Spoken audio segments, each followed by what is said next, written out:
Digital logic design के आज जो टॉपिक हम देखने लगे हैं वो है डिजिटल लॉजिक गेट्स। सबसे पहले हम देखते हैं कि logic gate digital logic gates क्या होंगे। कोई भी ऐसा इलेक्ट्रॉनिक सर्किट जिसका जो आउटपुट है वो लॉजिकल हो और कोई इनपुट्स पे डिपेंड कर रही हो तो उसको हम कहेंगे कि वो डिजिटल लॉजिक गेट है। तो हमारे पास जो सबसे पहले आ जाते हैं लॉजिकल गेट्स में 3 फंडामेंटल हमारे पास जो लॉजिकल ऑपरेशंस हैं एंड और एंड नॉट। इन ऑपरेशंस को परफॉर्म करते हुए, इन ऑपरेशंस को यूज़ करते हुए हम जो है वो कोई भी कॉम्प्लेक्स सर्किट या कोई भी कॉम्प्लेक्स फंक्शन जो है वो उसको ड्राइव कर सकते हैं।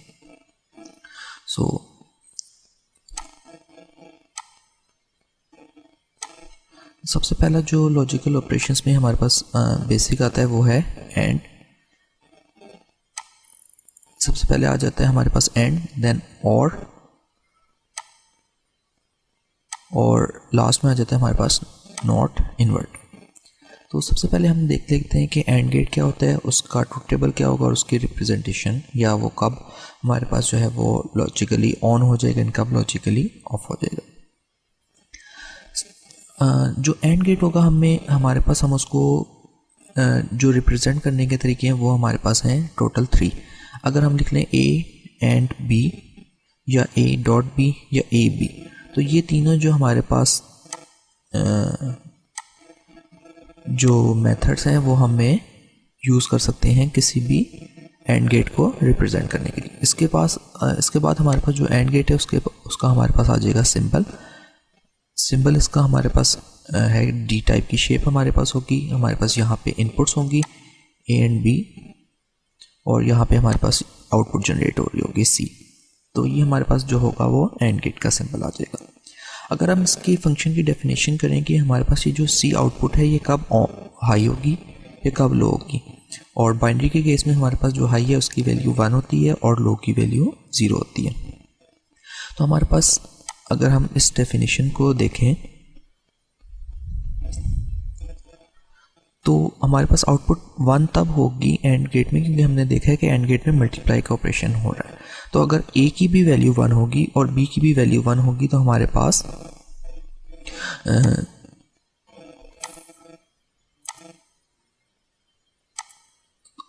जो है वो एंड ऑपरेशन जो सी की आउटपुट है वो हाई हो जाएगी 1। और इसके अलावा कोई भी केस हो हमारे पास, क्योंकि मल्टीप्लिकेशन हो रही है, आपको पता होगा कि अगर 0 से कोई भी टर्म मल्टीप्लाई हो तो वो ऑटोमेटिकली आंसर 0 होता है। इसका मतलब है कि बाकी सारे केसेस में अदरवाइज हमारे पास जो आउटपुट है वो 0 रहेगी।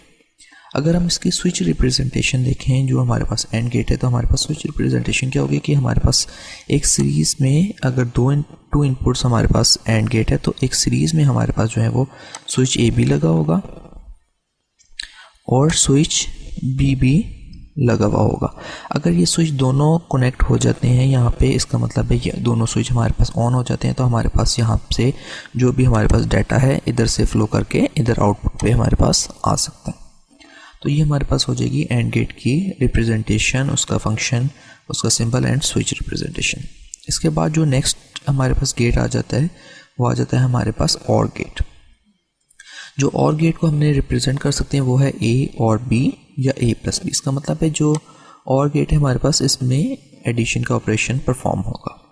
इसके बाद नेक्स्ट हमारे पास जो है वो और गेट का सिंबल आ जाएगा। और गेट का सिंबल क्या है कि हमारे पास 2 इनपुट्स होंगी और ये उसका सिंबल होगा, यहाँ पे कर्व होगी, इस तरह की शेप होगी और यहाँ से हमारे पास आउटपुट जनरेट हो रही होगी।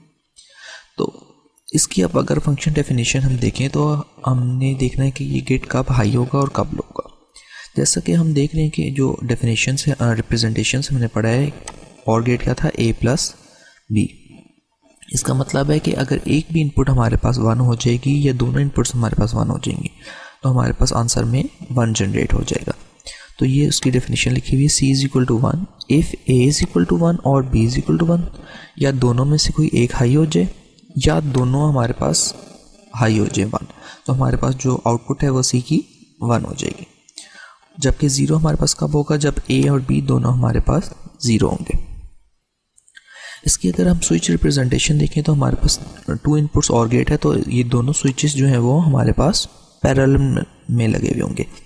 या अगर दोनों स्विच में से एक भी ऑन हो जाए तो हमारे पास ये डाटा जो है यहाँ पे जो पड़ा हुआ है वो यहाँ से फ्लो के इधर आउटपुट पे हमें मिल जाए, या ये दोनों ऑन हो जाए तभी हमारे पास जो है डाटा यहाँ से ट्रेवल होके यहाँ पे हमें आउटपुट पे मिल जाएगा। नेक्स्ट जो यूनिवर्सल गेट, नेक्स्ट जो हमारे पास बेसिक लॉजिकल ऑपरेशन में जो गेट आ रहा है वो है नॉट। इसको हम कहते हैं इन्वर्टर, कि हमारे पास जो भी इनपुट हमने दी हुई होगी, बाइनरी केस में 0 अगर हमने दिया होगा तो आउटपुट 1 हो जाएगी, और अगर 1 दिया हुआ होगा तो आउटपुट हमारे पास 0 हो जाएगी। तो इसकी जो रिप्रेजेंटेशन है वो है ए बार या ए प्राइम भी हम कह सकते हैं। इसकी फंक्शन डेफिनेशन क्या है कि कॉम्प्लीमेंट ऑपरेशन है। कॉम्प्लीमेंट का ये मतलब है कि जो इनपुट दी हुई होगी उसकी अपोजिट हमें आउटपुट मिल रही होगी। तो इसके जो हमारे पास सिंबल है वो इस तरह का हमारे पास आ जाएगा। और अगर हम इसकी स्विच रिप्रेजेंटेशन देखें तो हमारे पास ये जो ऑपरेशन यहाँ पे परफॉर्म हो रहा होगा ये होगा ए, जो भी हमने अगर यहाँ से ए प्रोवाइड किया हुआ है तो यहाँ पे हमारे पास ए बार का ऑपरेशन परफॉर्म हो रहा होगा और यहाँ पे हमें आउटपुट मिल रही होगी। तो ये हमारे पास स्विच रिप्रेजेंटेशन हो जाएगी नॉट गेट की।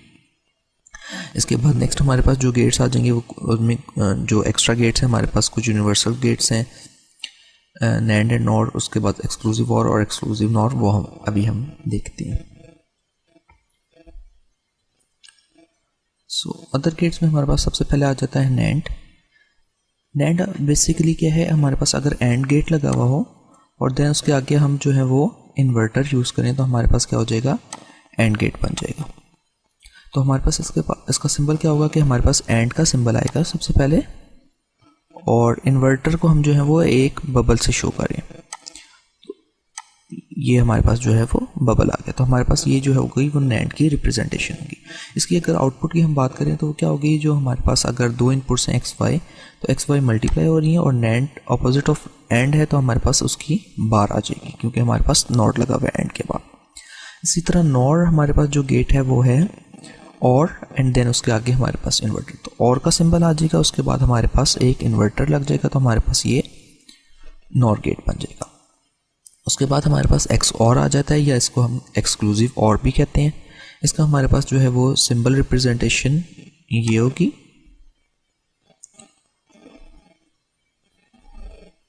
और लिखा होगा एक्स इस तरह, ये प्लस एंड देन सर्कल और वाई, तो हमें समझ आ जाएगी कि ये हमारे पास एक्स और या एक्सक्लूसिव और गेट है।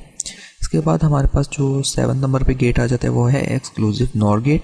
उसका हमारे पास जो सिंबल रिप्रेजेंटेशन है वो ये है कि जो एक्सक्लूसिव और होगा उसको अगर हम इन्वर्ट कर लेंगे तो हमारे पास एक्सक्लूसिव नॉर गेट बन जाएगा, और इसकी सिंबल रिप्रेजेंटेशन इस तरह की है।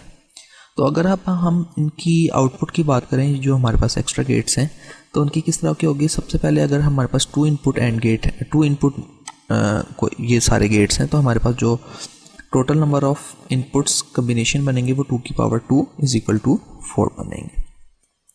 तो वो कम्बिनेशन हमने पहले लिख लिए 0 0 0 1 1 0 एंड 1 1। तो ये हमारे पास 4 जो है वो पॉसिबल कम्बिनेशन बनेंगे। अब हमारे पास हमें पता है कि 0 0 पे एंड की आउटपुट तो 0 होती थी, लेकिन नैंड उसका ऑपोजिट है तो हमारे पास 1 आ जाएगा। इसी तरह हमारे पास एंड ऑपरेशन में ये तीनों इन जगह पे हमारे पास 0 आते थे तो ये ऑटोमेटिकली 1 हो जाएंगे क्योंकि हमारे पास नैंड क्या है, ऑपोजिट ऑफ एंड, और हमारे पास सिर्फ इस जगह पे 0 आ जाएगा। इसी तरह नॉर क्या है, ऑपोजिट ऑफ और में अगर हम देखें तो फर्स्ट जो हमारे पास लास्ट जो 3 थे वहाँ पे 1 आता था, तो उसकी जगह पे अब हमारे पास क्या हो गया, हमें 0 आ जाएगा क्योंकि ये क्या है, ऑपोजिट ऑफ और जहाँ पे 0 आता था आउटपुट पे वो हमारे पास आ जाएगा 1। एक्सक्लूसिव और जो है वो जब भी इनपुट्स हमारे पास डिफरेंट होंगी, इसका मतलब है या तो A1 होगा और B0, या B1 होगा और A हमारे पास 0 होगा, तो हमारे पास जो है वो एक्सक्लूसिव और की इनपुट जो है वो हाई हो जाएगी। तो हमारे पास ये वाला जो कम्बिनेशन है, इन दो कॉम्बिनेशंस में एक्सक्लूसिव और जो है वो हमारे पास हाई हो जाएगा क्योंकि x की वैल्यू यहाँ पे 0 है, y की वैल्यू 1 है, दोनों इनपुट्स जो हैं वो डिफरेंट है। यहाँ पे x की वैल्यू 1 है एंड देन y की वैल्यू 0 है, तो इन दोनों कॉम्बिनेशंस में हमारे पास जो एक्सक्लूसिव और है वो हाई हो जाएगा। इसके बाद जो 7th नंबर पे गेट है वो है एक्सक्लूसिव नॉर। तो एक्सक्लूसिव नॉर जो गेट है वो हमारे पास ऑपोजिट ऑफ एक्स और है, तो जहाँ पे एक्स और हमारे पास हाई हो रहा था या 1 हो रहा था तो वहाँ पे एक्सक्लूसिव नॉर जो है वो हमारे पास 0 हो जाएगा, और जहाँ पे एक्सक्लूसिव और हमारे पास 0 हो रहा था वहाँ पे एक्सक्लूसिव नॉर हमारे पास 1 हो जाएगा। इसके बाद हमारे पास जो नेक्स्ट टॉपिक आ जाता है यहीं पे, वो है लॉजिक गेट्स टाइमिंग डायग्राम। कि हमारे पास जो टाइमिंग डायग्राम होती है वो क्या होगी लॉजिक गेट्स की। तो सबसे पहले है timing diagram illustrates the response of any gate to all possible input signal combination. एक ऐसा टाइमिंग डायग्राम एक ऐसी इलस्ट्रेशन है किसी भी गेट की जो हर पॉसिबल कम्बिनेशन पे हमें जो है वो रिस्पॉन्स प्रोवाइड कर रही होगी उस गेट का। तो इसके हमारे पास दो एक्सिस हो जाएंगे, एक हो जाएगा हमारे पास हॉरिजॉन्टल एक्सिस, एक हो जाएगा हमारे पास वर्टिकल एक्सिस। हॉरिजॉन्टल एक्सिस में जो है वो हमारे पास जो है वो टाइम चल रहा होगा, एंड देन वर्टिकल एक्सिस में हमारे पास उसका जो गेट है हमारे पास उसकी आउटपुट की वैल्यू चल रही होगी, या तो आउटपुट का लेवल हम उसको भी कह सकते हैं कि या 0 होगा लेवल हमारे पास या 1 होगा। तो the horizontal axis of the timing diagram represent time and the vertical axis represents the signal as it changes between the two possible voltages level 0 और 1। तो अगर आप हम एक x+y हमने लिखा हुआ है एक और गेट की टाइमिंग डायग्राम की रिप्रेजेंटेशन करें तो वो किस तरह होगी। तो सबसे पहले ये जो x एंड y हमारे पास हैं, ये हमारे पास जो है वो दो इनपुट्स हो जाएंगी।